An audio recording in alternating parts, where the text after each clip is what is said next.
주님께서 여러분과 함께 루카가 전한 거룩한 복음입니다.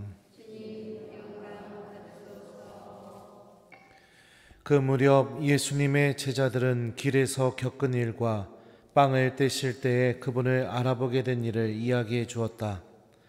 그들이 이러한 이야기를 하고 있을 때 예수님께서 그들 가운데 서시어 평화가 너희와 함께 하고 그들에게 말씀하셨다. 그들은 너무나 두렵고 무섭고 두려워 유령을 보는 줄로 생각하였다. 그러자 예수님께서 그들에게 이르셨다. 왜 놀라느냐? 어찌하여 너희 마음에 여러 가지 의혹이 있느냐? 내 손과 내 발을 보아라. 바로 나다. 나를 만져보아라. 유령은 살과 뼈가 없지만 나는 너희도 보다시피 살과 뼈가 있다. 이렇게 말씀하시고 나서 그들에게 손과 발을 보여주셨다. 그들은 너무 기쁜 나머지 아직도 믿지 못하고 놀라워하는데 예수님께서 그들에게 여기에 먹을 것이 좀 있느냐 하고 물으셨다.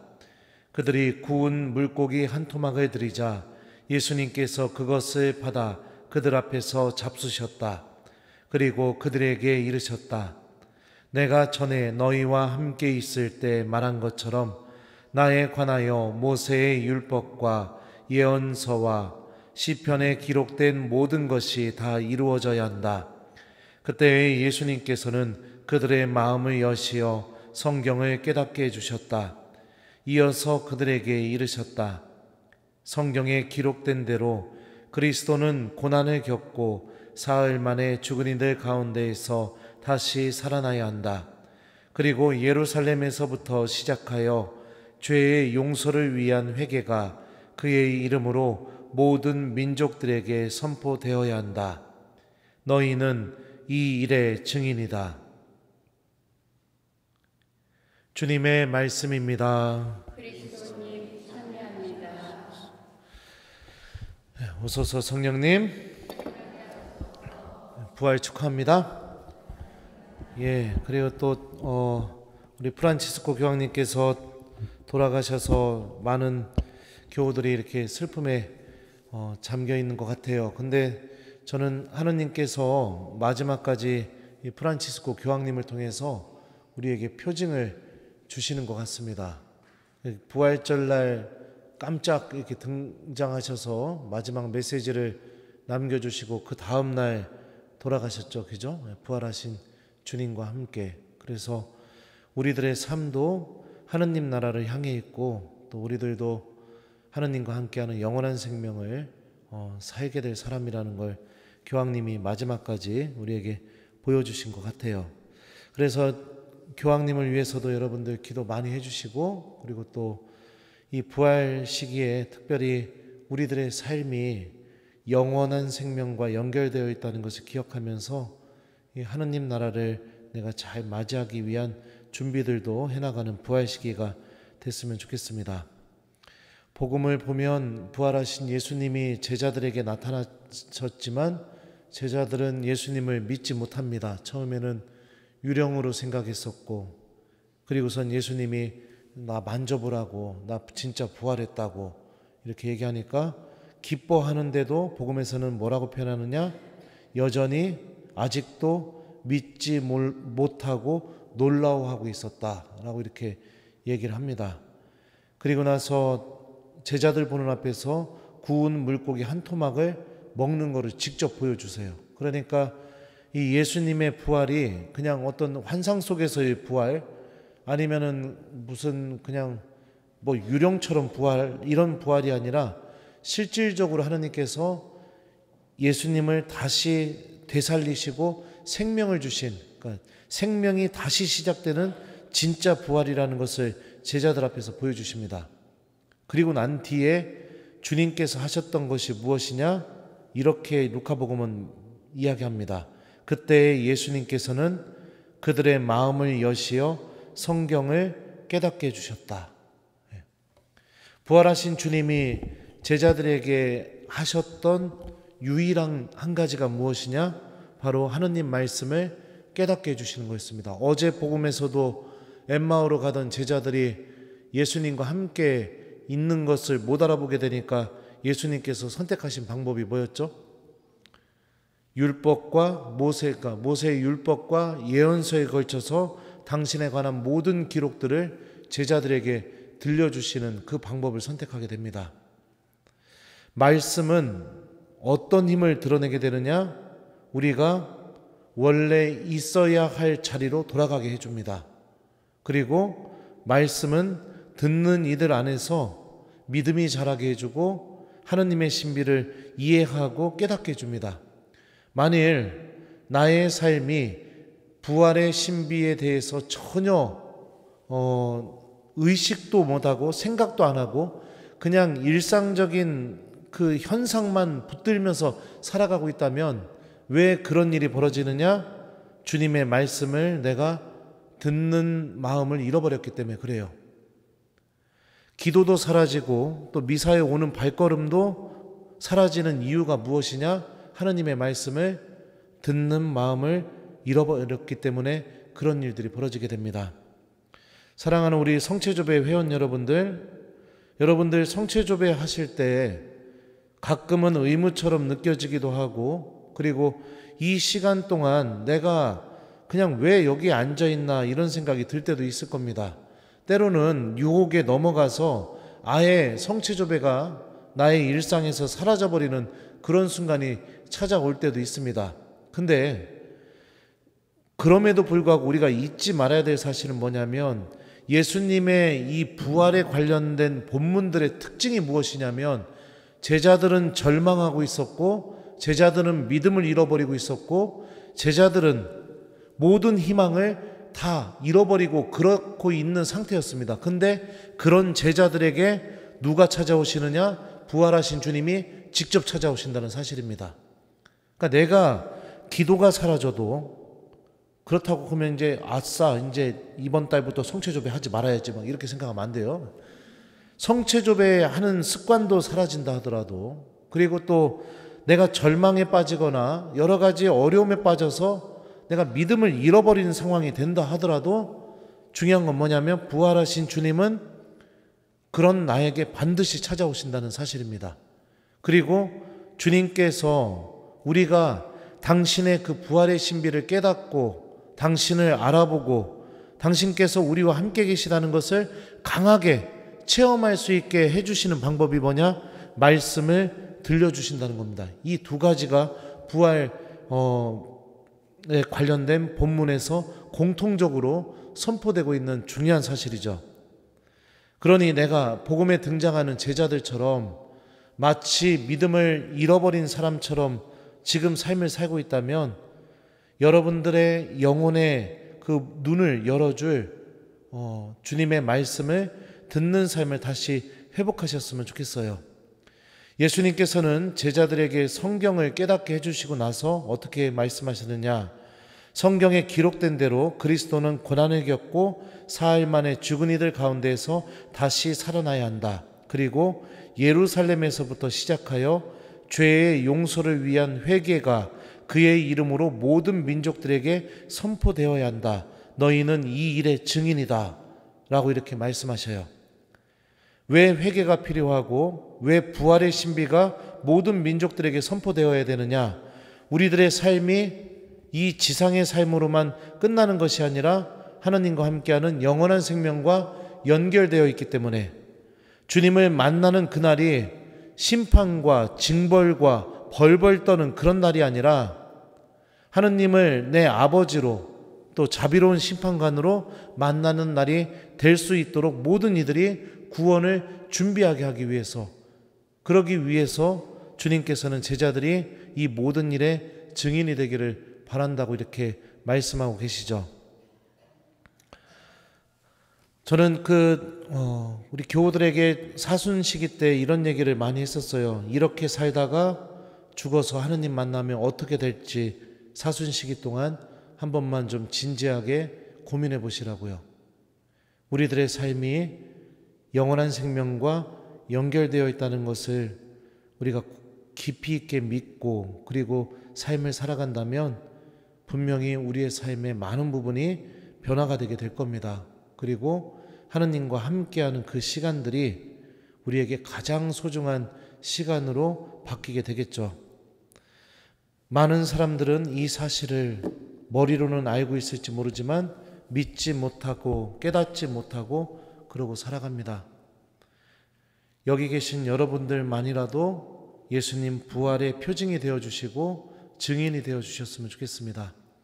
하느님을 소유한 이가 모든 것을 소유한 것이라는 그 대데레사 성리의 기도말처럼 여러분들이 성체 앞에 머물고 또 예수님과 함께하는 시간을 선택하고 그러면서 살아가게 될 때 믿음을 잃어버린 이들에게 여러분들의 모습은 이 예수님 부활의 신비를 드러내는 빛이 되어주고 또 표징이 되어주고 증인의 삶을 살아갈 수 있게 증인의 삶이 되게 되겠죠.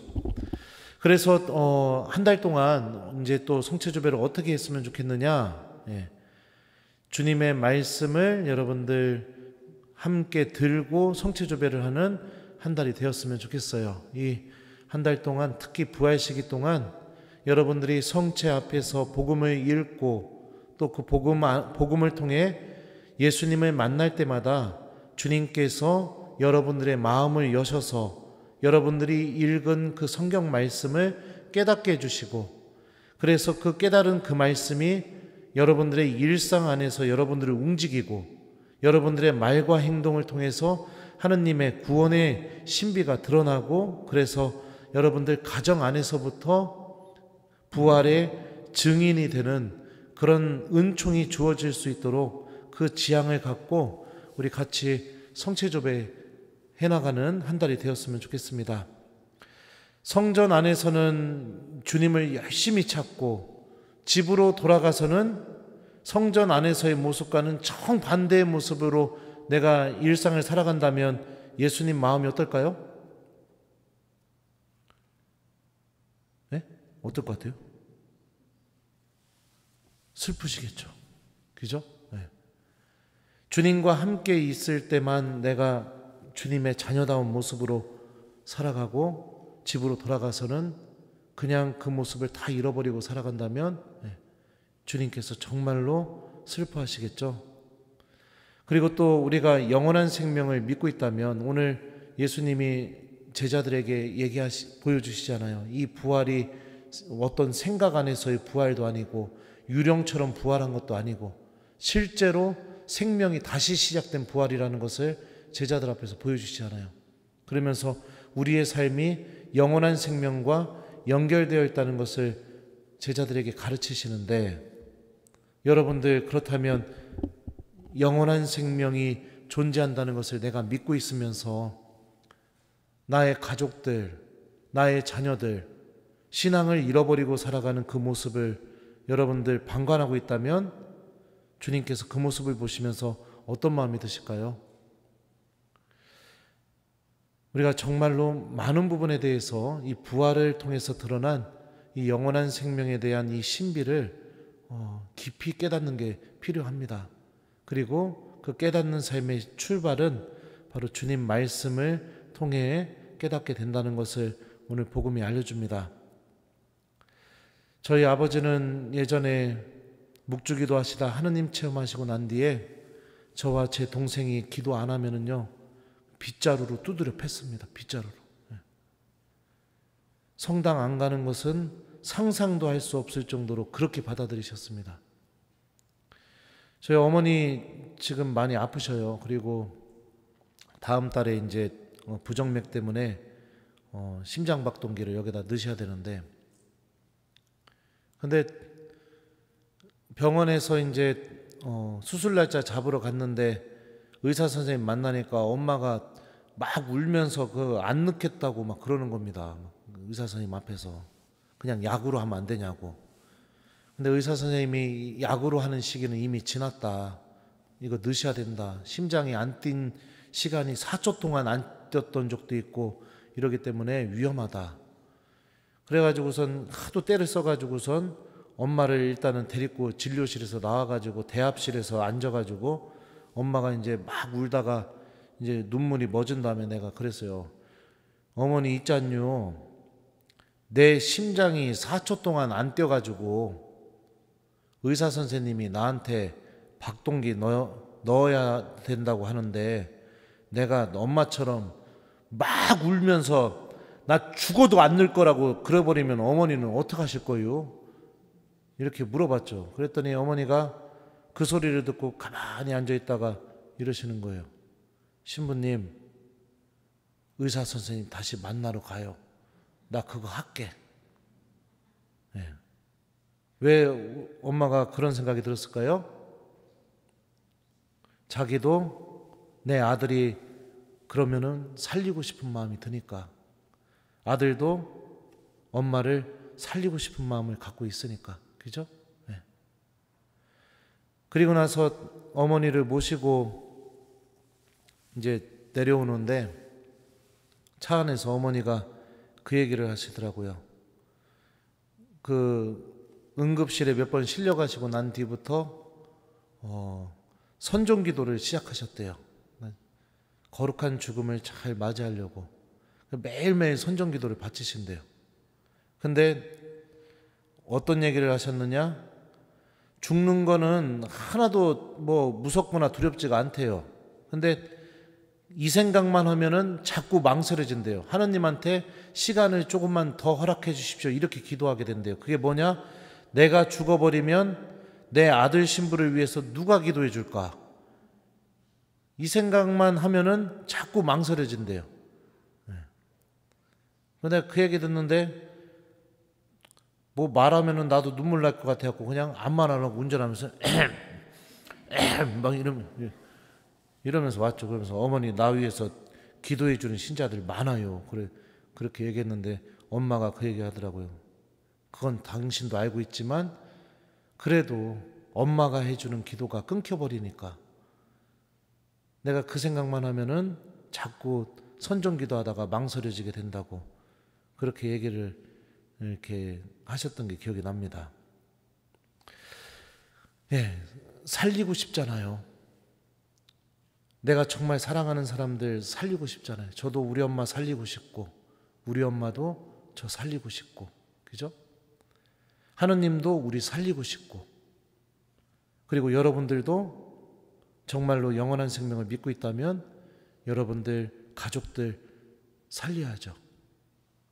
그들이 신앙을 되찾고 함께 기도하고 복음을 듣고 주님을 만나고 그런 열매들이 맺어질 수 있도록 노력해야겠죠.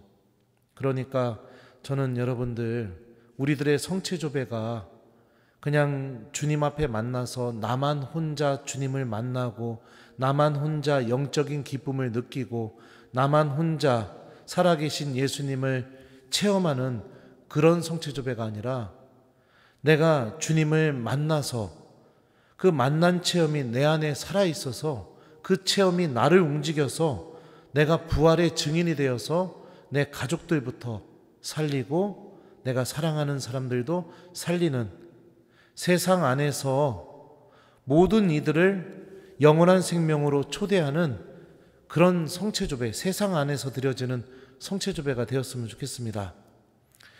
아무튼 이 모든 것의 시작은 여러분들 들음을 통해서 시작됩니다.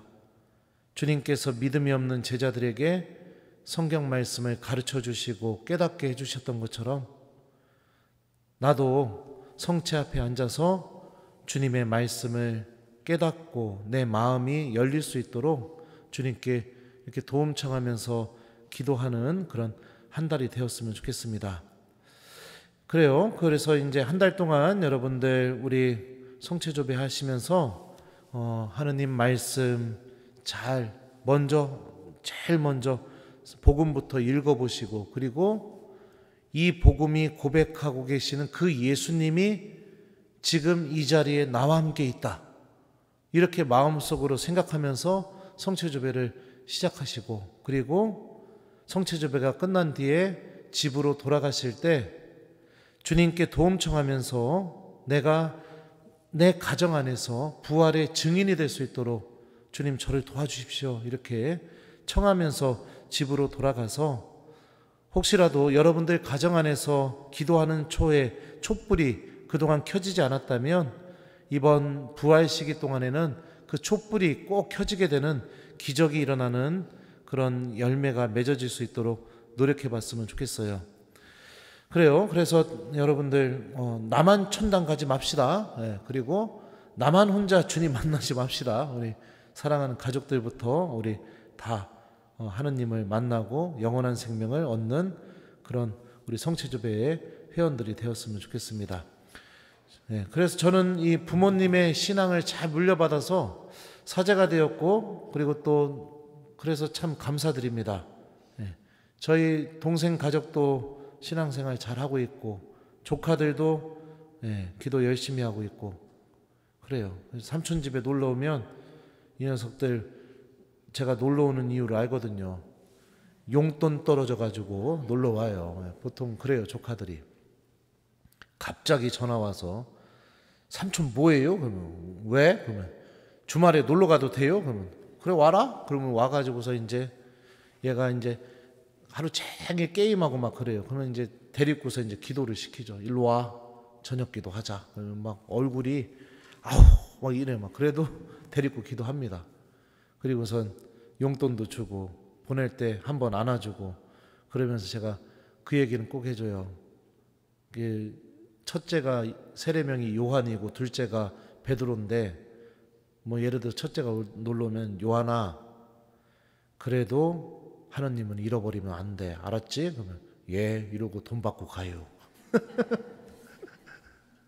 네, 그렇습니다. 여러분들 우리 믿음이 약하다면 주님께서 당신 말씀으로 가르쳐 주신다는 거 믿고 그 힘으로 우리들도 너희는 이 일의 증인이다 이렇게 말씀하셨으니까 우리가 증인의 삶으로 이 부활식이 한 달 기쁘게 살았으면 좋겠습니다.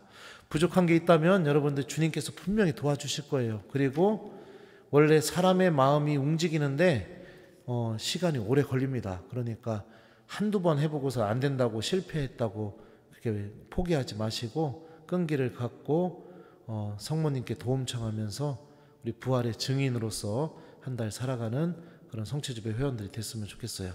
그래서 숙제는 여러분들 하느님 말씀을 제일 먼저 성체조배할 때 꼭 먼저 읽고 성체조배하기. 두 번째는 내가 가정으로 돌아가게 되었을 때 부활의 증인으로서 한 달을 꼭 살아보기. 이 두 가지를 숙제로 드립니다. 너희는 이 일의 증인이다. 아멘.